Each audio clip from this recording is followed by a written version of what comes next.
Hello my gorgeous lovely people, welcome back to my channel.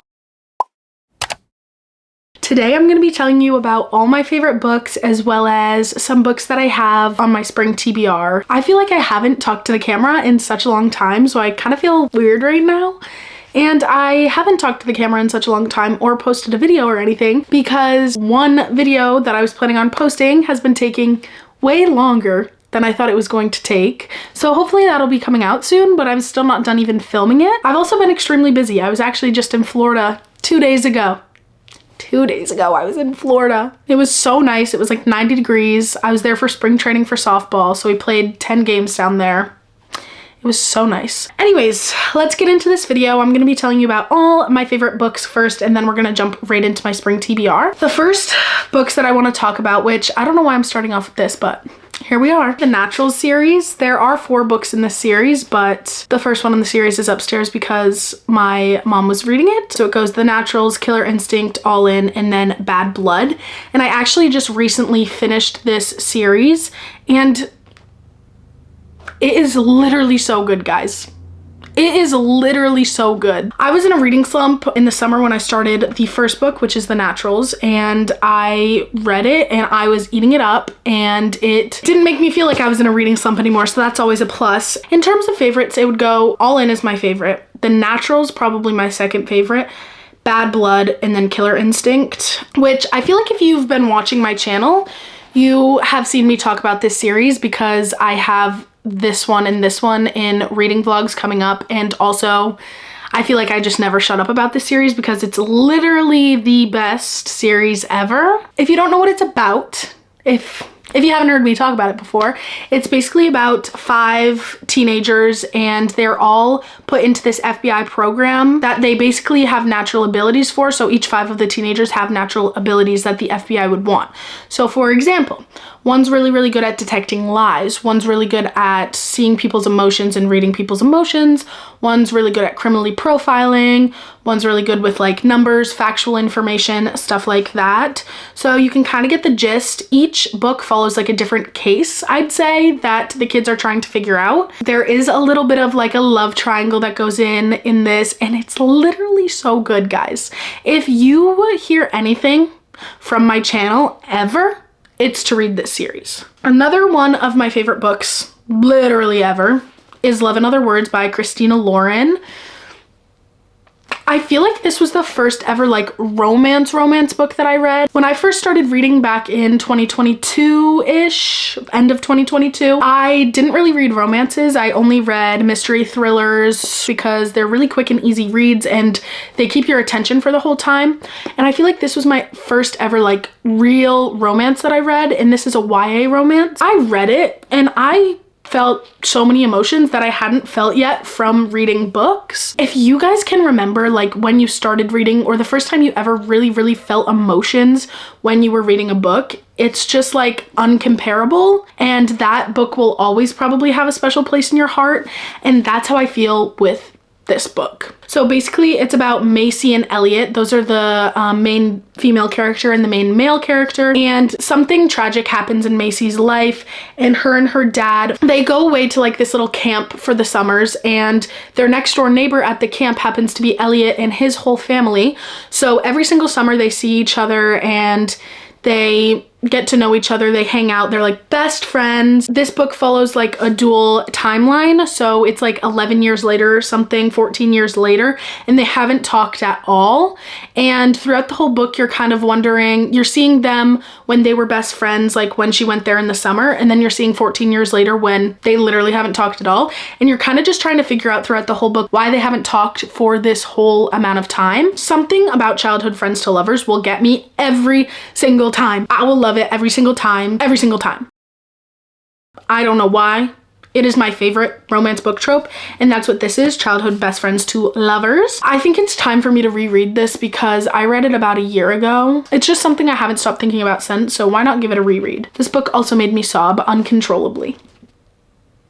And then I have a book that I read recently in a reading vlog, and that is The Good Part by Sophie Cousins. This book is literally so good. It is, I'd say, I don't actually know what it is, but I'd say it's like a literary fiction book because That's just what I think it is. It basically follows the story plot line of 13 Going on 30, or the movie Big, if you've ever seen those two movies. The main character in this book, her name's Lucy. She finds a wishing machine and she wishes that she could get to the good part of her life, because in her, I think she's like in her mid-20s, she's like going through a lot. She's not having a lot of money. She can't pay rent. She can't find a good boyfriend, all this stuff. She just wants to get to the good part of her life.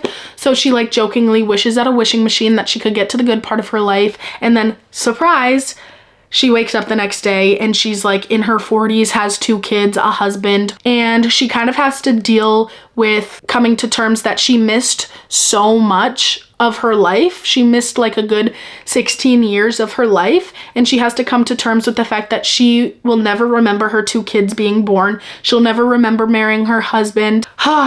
I'm about to cry even thinking about this book. It just has so many deeper messages in it to not wish your life away.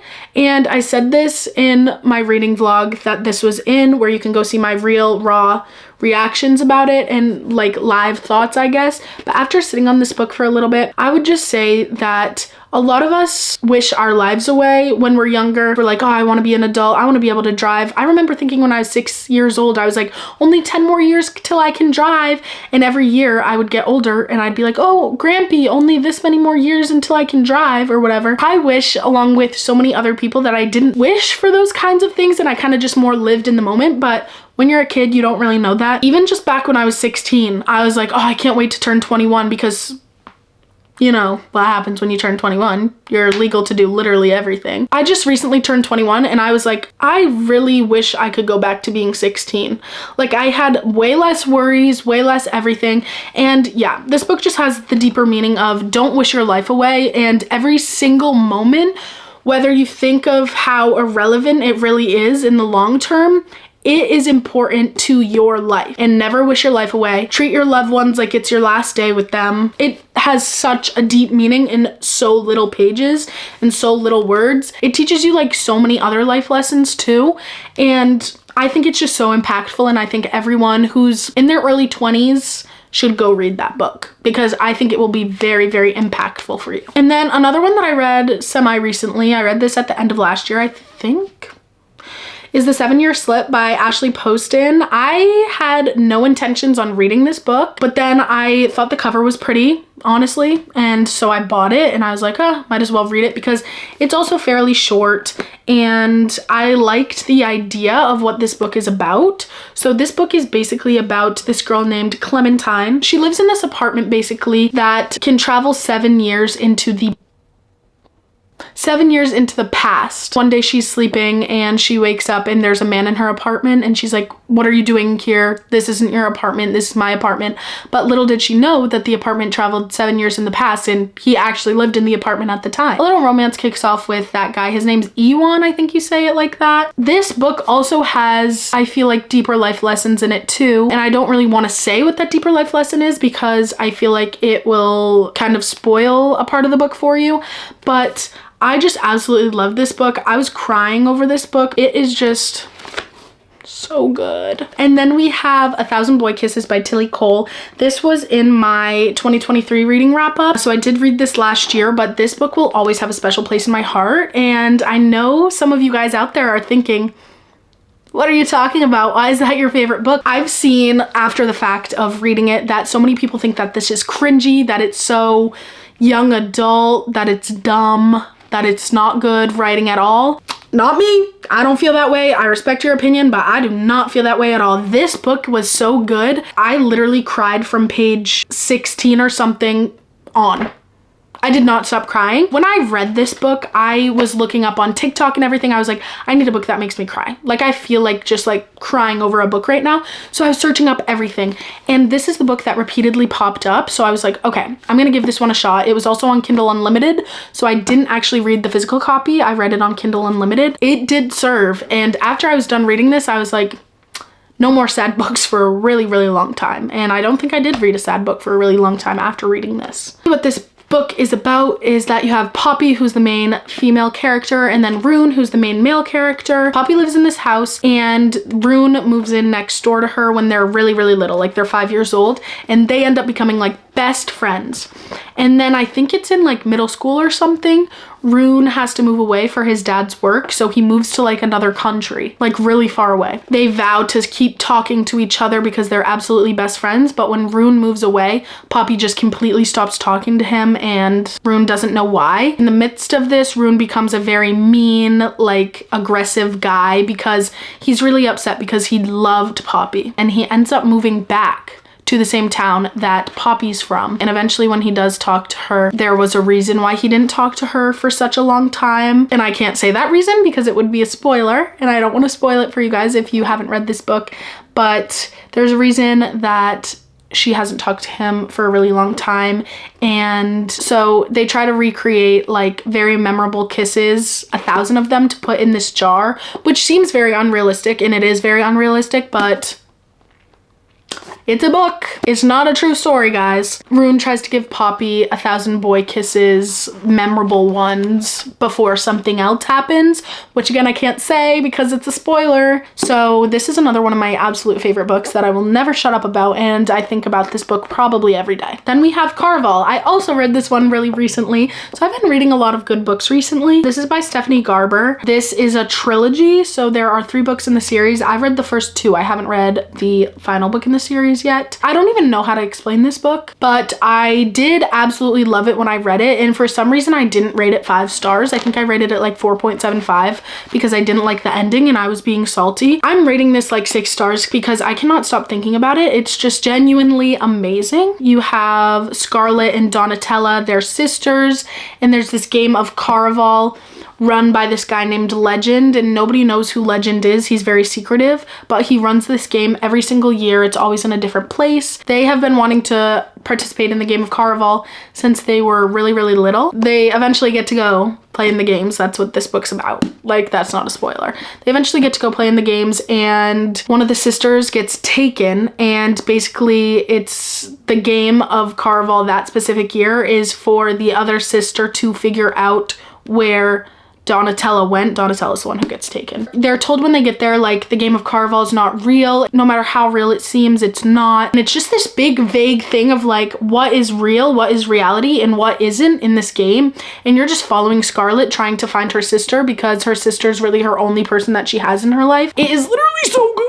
I can't. There's like also a little love story that happens in this one, and it's literally amazing. It's literally so good. And lastly, for my favorite books, I have the Good Girl's Guide to Murder series. So there's 3 books in the series. It goes A Good Girl's Guide to Murder, Good Girl Bad Blood, and then As Good as Dead. These are one of the first books that I ever read when I started reading again. So I actually read these at the end of 2022, which is absolutely insane because I feel like I could tell you what happened in every single one of these books. Again, I feel like these books will always have a special place in my heart because of the reactions that I had while reading this. I think I read this whole series in less than a week. Basically, it follows this main character named Pip. The first book mainly follows Pip has like this school project that she's doing, and she decides to do a podcast and reopen a case in her town where she thinks somebody got wrongfully convicted. She's trying to pull away pieces of the mystery that's happening in this book,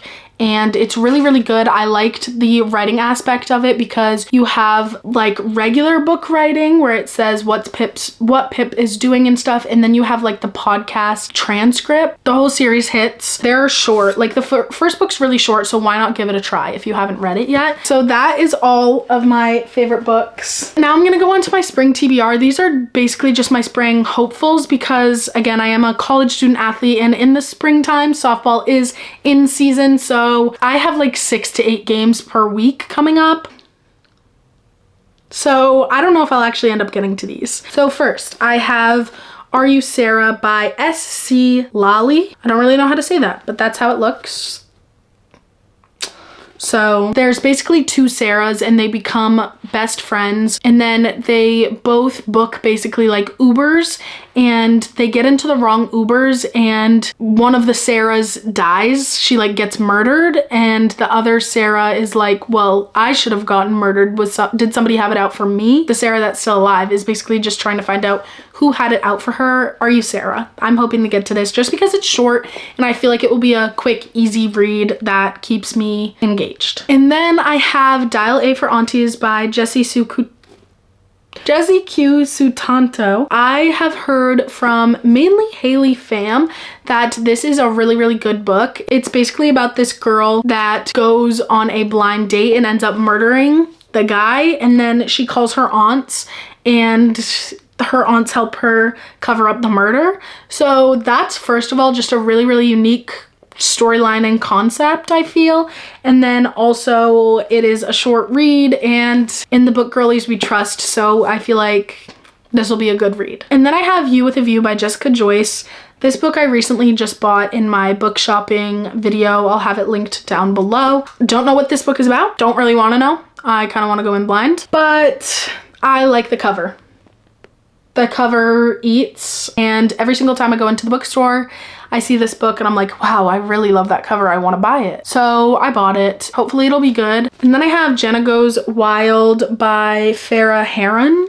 I think that's how you say it. First of all, cover also eats. This book really, really reminds me of the newer movie that came out, Anyone But You, with Sydney Sweeney in it. I really, really enjoyed that movie, and this, when I read the back of this book, it really sounds like the same kind of concept. They're going to a destination wedding and stuff. She like has something against the guy that's there. I'm hoping to get to this because I feel like I'll really enjoy it. And then I have Unravel Me by Tahira Mafi. This is the second book in the Shatter Me series. I recently read book 1.5, so the novella that you read in between book 1, Shatter Me, and book 2, Unravel Me, and I really liked it. I loved the first book in the Shatter Me series. I think I read it back in like October, so it's been a while, but I really want to get back into the story because I really did eat it up and enjoy it. Shatter Me is basically like a dystopian type world, and I can't really tell you much more than that. I want to get to this, so. And I've never read an Emily Henry book, so I want to get to these two